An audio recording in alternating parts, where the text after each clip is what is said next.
a ética do reino de Deus como um fundamento para a vida.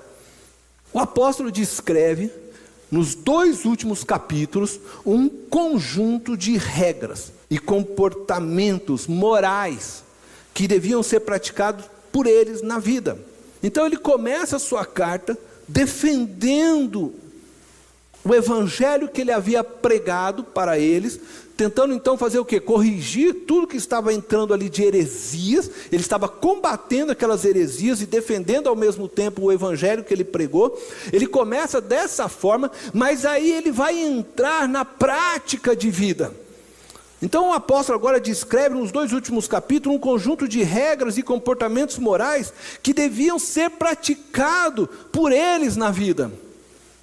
Não é só uma questão de você compreender a verdade do evangelho, não é só uma questão de você se distanciar daquelas mentiras que estavam sendo propagadas agora lá dentro daquela igreja em Colosso, mas agora ele está chamando eles para viver o evangelho, para colocar em prática aquilo que Cristo havia feito. Então preste muita atenção, porque Paulo vai fazer o seguinte: ele vai levar a igreja a olhar para Cristo.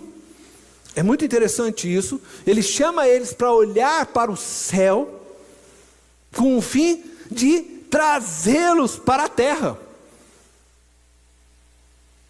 Você conseguiu entender isso? Paulo vai chegar para eles e dizer assim para eles: olha, se vocês morreram, nós vamos ver daqui a pouco tempo, vocês vão prestar atenção nisso. Se vocês morreram com Cristo, se vocês estão com Ele ressuscitado, olhe para o céu, busque as coisas do céu. Mas ele começa a falar de olhar para o céu, buscar as coisas do céu para viver na terra. Ele não está mandando ninguém se matar para viver lá, não. Ele está querendo que eles olhem para lá, mas é para eles aplicar aqui. Preste muita atenção. Então ele os leva a olharem para Cristo, para o céu, com o fim de trazer um cristianismo que não fica olhando para o invisível e para o transcendental de uma forma contemplativa e mística, como estava sendo antes induzido aquele povo. Então ele pede para eles olhar assim: olha para lá, olha para o alto, olha para o céu, olha para Cristo, com quem vocês estão agora ressuscitados. Mas daí ele vai pedir para eles voltar para a terra, para não ficar vivendo um cristianismo místico. Não é para vocês ficarem lá contemplando. Olhou, entendeu o que aconteceu? Agora vamos viver aqui. E ele vai dar coisas muito práticas. Paulo os convoca então, a partir do momento em que eles se veem em Cristo, a tornar a experiência com Cristo em realidade concreta no tempo presente, a trazerem através de suas atitudes os valores e princípios do reino de Deus para o mundo presente. E esse é o grande desafio que nós também ainda temos hoje. Então você olha para o céu, você olha para Cristo, você se vê ressuscitado, você canta aqui que você é mais que vencedor, que você está sentado, mas você precisa trazer isso para cá agora, e você precisa aplicar essa vida em Cristo aqui, neste tempo presente. Então ele vai dizer para nós umas coisas muito claras. Eu até diria assim, que se eu ficar tentando explicar, é quase uma redundância o que eu faria. Eu vou ler algumas coisas e nós vamos ver que é muito, muito claro. E a igreja já entendeu muito obviamente aquilo que Paulo estava falando. Então veja só, então vamos prestar atenção que vocês vão perceber o que eu falei. Ele vai começar então o quê? Como eu disse, olha para o céu para trazer isso para a terra. Em Colossenses capítulo 3, versículo 1. Portanto, já que vocês ressuscitaram com Cristo, procurem as coisas que são do alto, onde Cristo está sentado à direita de Deus. Mantenham o pensamento nas coisas do alto e não nas coisas terrenas, pois vocês morreram e agora a sua vida está escondida com Cristo em Deus. Quando Cristo, que é a sua vida, for manifestado, então vocês também serão manifestados com Ele em glória. Acho que vocês conseguiram perceber o que eu disse. Nestes 4 primeiros versos que lemos, Paulo faz a igreja olhar para Cristo no céu. Ele diz: a vida de vocês está escondida com Cristo em Deus. Ele está sentado lá nas regiões celestiais. Nos próximos versos, o apóstolo agora vai exortar a igreja a abandonarem tudo que pertence ao homem terreno, uma vez que eles estão em Cristo no céu. Então, eu olho para Cristo, eu me vejo junto com Ele agora na glória, ressuscitado num ato de fé, e aí, baseado nisso, o apóstolo está dizendo agora para ele, então vocês precisam agora abandonar essa vida terrena. Por quê? Porque vocês estão aonde? Com Cristo nos céus. Então vocês precisam viver essa vida terrena como quem está com Cristo nos céus, como quem já morreu na cruz. É isso que ele vai dizer. Então preste atenção, ele vai falar agora assim, olha, versículo 5: assim façam morrer tudo que pertence à natureza terrena de vocês: imoralidade sexual, impureza, paixão, desejos maus e a ganância, que é a idolatria. É por causa destas coisas que vem a ira de Deus sobre os que vivem na desobediência, as quais vocês praticaram no passado, quando costumavam viver nelas. Mas agora, ele vai reforçar: abandonem todas estas coisas: ira, indignação, maldade, maledicência e linguagem indecente no falar. Não mintam uns aos outros, visto que vocês já se despiram do velho homem com suas práticas. Isso aconteceu quando eles creram em Jesus Cristo. Então eles estão assentados com Cristo no céu. Eles já não estão mais vivendo com o velho homem, está despido. E se revestiram o quê? Do novo, o qual está sendo renovado em conhecimento à imagem do seu Criador. O que dizer? Como eu disse, seria redundância. Está tão óbvio, tão claro. Ira, indignação, maldade, maledicência, linguagem indecente no falar, não são mais coisas para aqueles que estão assentados com Cristo nas regiões celestiais. Assim como também ele está dizendo para abandonar imoralidade sexual, impureza, paixões e desejos maus, ganância, idolatria. Como eu disse, seria redundância eu ficar explicando. Está escrito, está tão claro. Agora observe assim, que nos versos seguintes, o apóstolo irá exortá-los à prática de atitudes que tornem a experiência com Cristo em realidade concreta no dia a dia da vida. Então ele vai passar a tratar do quê? Na verdade, ele está falando agora da ética do reino de Deus, que deve ser manifestada em nossas condutas, tanto nas condutas daqueles irmãos de Colossos, mas trazendo aqui para nós, em nossas condutas.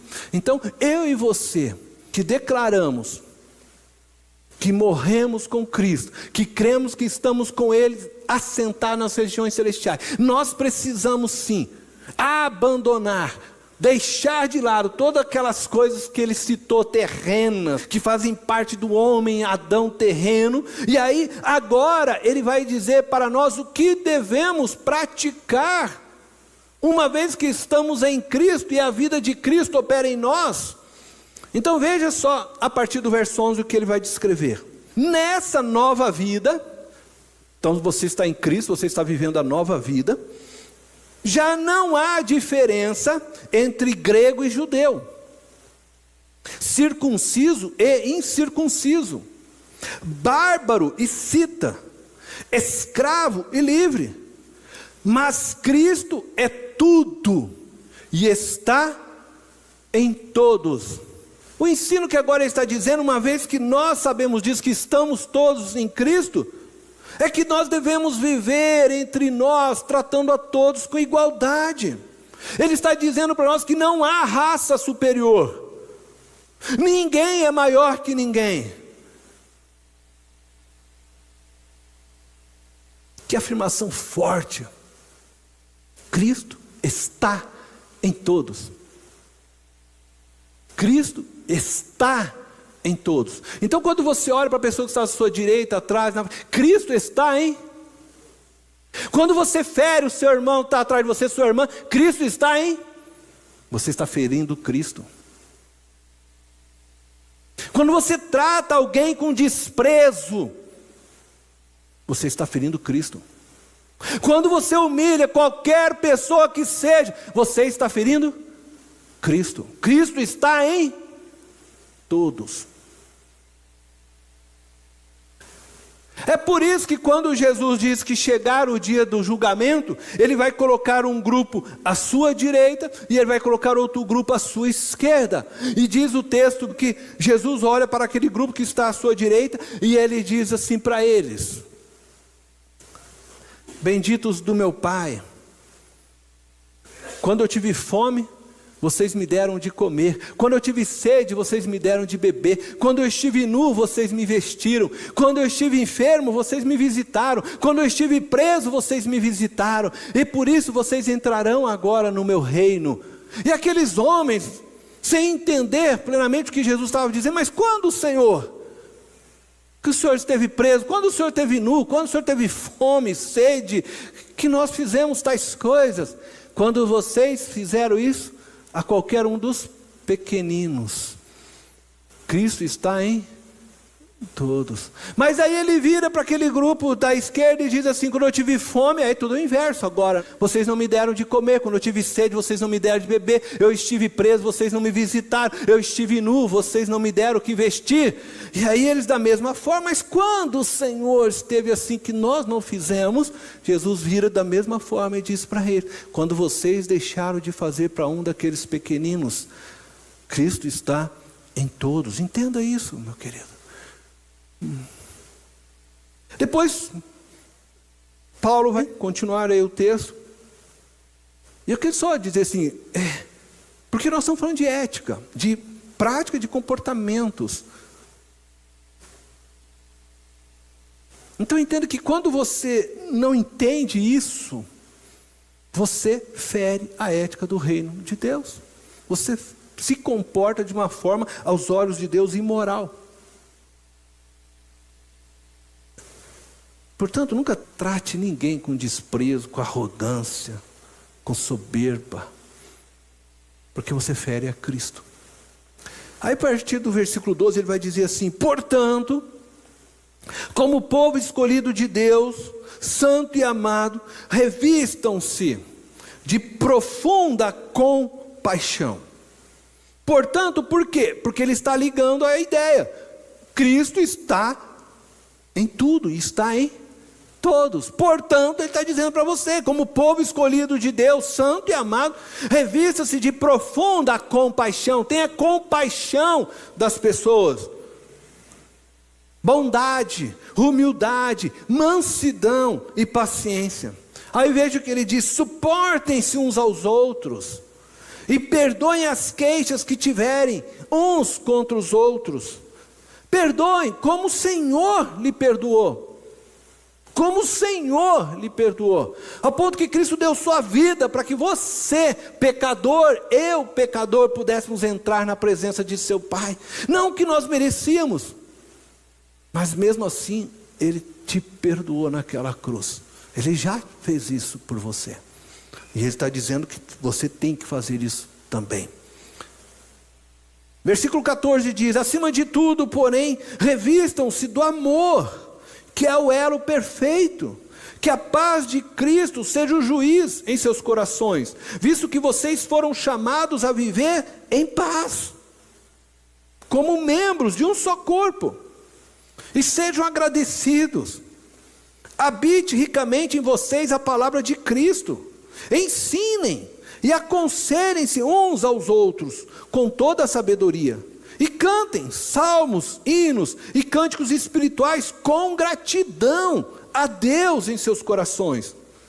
Tudo o que fizerem, seja em palavra ou em ação, façam-no em nome do Senhor Jesus, dando por meio dele graças a Deus Pai. Até aqui o apóstolo falou de uma forma generalizada. Vocês observaram? Ele está dizendo para todos os irmãos, homens, mulheres, crianças, para toda a igreja. Ele falou de forma generalizada. Sua exortação até aqui é para todos. A partir do verso 18, ele passa a falar para determinados grupos de pessoas. A sua fala, então, vamos dizer assim, ela é mais específica, buscando corrigir comportamentos de determinados grupos sociais. Essas pessoas, então, elas vieram de outras religiões, elas vieram, a gente hoje costuma falar assim, do mundo, com conceitos, com uma cosmovisão não cristã. Elas não entendiam. Então elas trazem algumas coisas que precisam ser corrigidas. E é interessante que Paulo vai corrigir. E se você ler Colossenses, a partir aqui do verso 18 que nós vamos ler, aí se você pegar Efésios, né, também, a partir do capítulo 5, lá do verso 21, se você vai pegar, você vai perceber que praticamente ele dá as mesmas orientações. Por quê? Como eu falei para vocês, as culturas daqueles povos eram muito parecidas. Elas traziam na sua estrutura os mesmos conceitos. Então Paulo começa a corrigir, e praticamente são as mesmas falas. Por quê? Porque a ética cristã, ela é a mesma. Você pode mudar de cultura, você pode morar amanhã nos Estados Unidos, ou você pode morar amanhã em um país, por exemplo, na África do Sul, você pode morar amanhã talvez lá na China, mas o princípio ético de Deus é o mesmo, e você deve vivê-lo em qualquer lugar. Por isso que você percebe que nessas cartas todas, praticamente sempre se trata das mesmas coisas. Então veja só o que ele vai dizer agora, falando ao grupo das mulheres. Então agora a palavra é para vocês, mulheres. Homens, pode descansar um pouquinho, a palavra é para as mulheres. Mulheres, sujeitem-se aos seus maridos, como convém a quem está no Senhor. Como eu disse, existia uma cultura também naquele tempo, uma cultura das quais as mulheres serviam e adoravam a partir dos seus corpos. E existia uma cultura diversa, que aqui eu não vou hoje ficar entrando aqui em detalhe, mas da qual precisava ser corrigido. E muitas mulheres dentro disso faltavam com o respeito devido dentro daquilo que Deus havia estabelecido como padrão familiar. Então ele vem buscando corrigir isso, orientando essas mulheres. Então sujeitem-se aos seus maridos como convém a quem está no Senhor. Aí ele vai dizer agora aos homens: mulheres, relaxa agora vocês, agora é para os homens. Maridos, amem suas mulheres e não as tratem com amargura. Agora aos filhos: filhos, obedeçam aos seus pais em tudo, pois isso agrada ao Senhor. Pais, não irritem seus filhos, para que eles não se desanimem. Aí ele vai falar aos escravos. A nossa cultura hoje não tem, né, escravos. Nós sabemos que existe, talvez sim, se você falar, pastor, mas não existe pessoas que são trabalhadoras escravas, né? Você já deve ter ouvido diversas reportagens, né? Existem, mas é contra a lei. São atos praticados por alguns cruelmente a outro ser humano. Mas naquela época existia escravos. E os escravos, às vezes, eles eram produtos de uma guerra. Então, quando o povo vencedor, o país ou a nação que vencia, ela fazia de escravo toda a população daquela que havia sido conquistado. Então você tinha esse tipo de escravo, que eram escravos oriundos da guerra. Você tinha escravos muitas vezes que eram oriundos de dívidas financeiras, né? Também se tornava dessa forma um servo, um escravo. Então, alguém que devia muito, que não conseguia pagar, a pessoa entrava na lei, e essa tinha que trabalhar gratuitamente para ela, e virava um escravo dela, até que essa dívida fosse paga. Então existiam dentro da pirâmide social deles também escravos. Por isso, quando a gente lê aqui, a gente vê dessa forma. Aí ele diz assim, escravos, mas nós poderíamos hoje colocar no lugar aqui de escravos, empregados, que está mais dentro então do nosso sistema. Então, se você é empregado, você pode entender isso para você. E ele diz assim, escravos, obedeçam em tudo a seus senhores. E senhores aqui então seria patrões. Obedeçam em tudo aos seus senhores, aos seus patrões terrenos. Não somente para agradar os homens quando eles estão observando, mas com sinceridade de coração, pelo fato de vocês temerem ao Senhor. Isto é, Você que é empregado, você que trabalha numa empresa, se você trabalha numa casa, não importa. Se você trabalha para alguém, tem alguém como um patrão, ele está dizendo, deve fazer isso como quem faz para o Senhor. Você deve agradar. De todo o coração você precisa fazer isso, com sinceridade. Não é uma coisa que você serve com raiva. Não, é para servir com o coração, porque você teme a Deus. Aí ele vai completar isso, tá? Ele vai dizer assim, tudo que fizerem, e ele está falando para os escravos ainda, tudo que fizerem, façam de todo o coração, como para o Senhor, e não para os homens, sabendo que receberão do Senhor a recompensa da herança. O escravo praticamente não recebia nada. Por isso Paulo está tratando disso. E ele está dizendo para ele, trabalhe e faça para o Senhor. Se você está fazendo ali é para o Senhor. E saiba que no dia certo você vai receber o pagamento de Deus. Ele vai te honrar. Ele vai nem pagar para você. O escravo trabalhava e ele era escravo. Ele não recebia, a não ser que o patrão, ou o seu senhor no caso ali, né, o honrasse. Mas eram poucos casos. Muitos escravos de guerra eram escravos o resto da vida. E eles assim eram. Aqueles que eram escravos de dívida, eles tinham a oportunidade de ir descontando aquele valor para que eles pudessem saldar a dívida. Aí ele vai dizer, tá, para a continuidade 23, tá? Tudo que fizerem, façam de todo o coração como para o Senhor e não para os homens, sabendo que receberão do Senhor a recompensa da herança. É a Cristo, o Senhor, que vocês estão servindo. Prestou atenção? Lembra que nós falamos? Cristo está em tudo, Cristo está em todos. Aí ele está dizendo para o escravo o seguinte, olha, sirva o teu Senhor, faça de todo o seu coração. E aí ele vai dizer e completa de novo. O que ele está falando?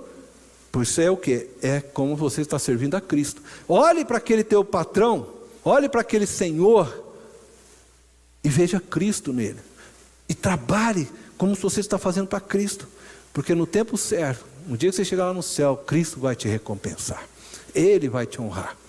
É isso que Paulo está dizendo para o escravo.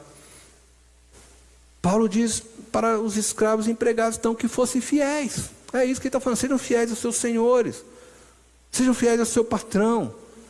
Não trabalhe só quando você é observado. Fica lá no trabalho, né? No WhatsApp, conversando com o filho, né? Fica lá no trabalho, conversando com o marido, sei lá o quê, com os amigos no trabalho, gastando hora ali. Aí o patrão vem, desliga rapidinho e faz de conta que Deus está te vendo. Deus está te vendo. Isso é roubar do patrão. Ele está ensinando isso. Não faça só quando o patrão está vendo. Honre em todo o tempo. Porque o Senhor, Ele está vendo. E considere o seu patrão como Jesus. Olhe para ele pensando que ele é o Cristo que está na sua vida. Ah, mas meu patrão é da Umbanda. Tem problema. Não tem problema. Honre-o como se ele fosse Cristo. Cristo está em tudo, está em todos. Honre-o. Trabalhe. Faça o que lhe foi pedido para ser feito. Faça de coração. Faça como se fosse para Cristo. E sabendo que a recompensa vai vir lá do céu um dia. Não é agora. É isso que ele está querendo mostrar para aqueles homens. Agora veja o verso 25. Quem cometer injustiça receberá de volta injustiça. E não haverá exceção para ninguém. Para quem que ele está falando isso? Para o escravo. É o empregado ainda. Ele está ainda fechando essas palavras finais. Então, sirva como se você estivesse fazendo para Cristo. E se você for injusto com ele está dizendo isso. Quem cometer injustiça receberá de volta injustiça. Você vai receber de Cristo depois a injustiça. Você se acha esperto, né? O patrão não vê, né? Eu faço, mas Cristo está vendo. E você vai receber de volta a injustiça. E ele está dizendo, olha só, não haverá Não fica pensando que você é o filhinho queridinho, papai do céu, que você não vai... Não vai ter exceção não. Você vai pagar justamente por todos os teus atos. Tudo. Agora ele vai falar para os senhores, a partir do capítulo 4. Senhores, agora ele saiu do empregado, saiu do escravo e vai para os senhores. senhores, deem aos seus escravos, aos seus empregados, o que é justo e direito, sabendo que vocês têm um Senhor no céu. Agora é o patrão. Então a gente precisa se entender nessas coisas, porque às vezes a gente é empregado, mas a gente está querendo ter direito que não pertence a nós, que é o patrão. O teu direito é, sabe qual é? É servir. É servir. E faça o melhor. Agora, deixa que Cristo trabalhe com o seu patrão. Deixa Cristo trabalhar. Daí ele vai falar com o Senhor. Fala o negócio seguinte: você precisa pagar para ele o que é justo, porque senão eu vou cobrar de você. Agora Deus está falando com o patrão. Dê ao seu escravo o que é justo e direito. Porque vocês têm um Senhor e um dia eu vou cobrar de vocês. Agora ele está dizendo isso para o chefe, para o patrão. Então veja que ele ora com justiça para os dois lados. Aí ele vai dizer: dediquem-se à oração, estejam alertas, estejam agradecidos. E ele está falando já para toda a igreja novamente. Ao mesmo tempo, orem também por nós, para que Deus abra uma porta para a nossa mensagem, a fim de que possamos proclamar o mistério de Cristo, pelo qual estou preso. Orem para que eu possa manifestá-lo abertamente, como me cumpre fazê-lo. Sejam sábios no procedimento para com os de fora. Aproveitem ao máximo todas as oportunidades. Ele está falando do quê? De evangelizar, de falar de Cristo. É disso que ele está falando. Então ele pede para orar, ore para que eu também possa falar. E aí também está falando para eles: sejam sábios também no procedimento com os de fora. Aproveitem ao máximo todas as oportunidades. O seu falar seja sempre agradável e temperado com sal, para que saibam como responder a cada um. Eu não vou ler os versos finais do capítulo 4, como eu falei, porque aí você vai ter as saudações, as palavras finais do apóstolo Paulo, e ele vai falar a cada um dos seus discípulos que lá estavam.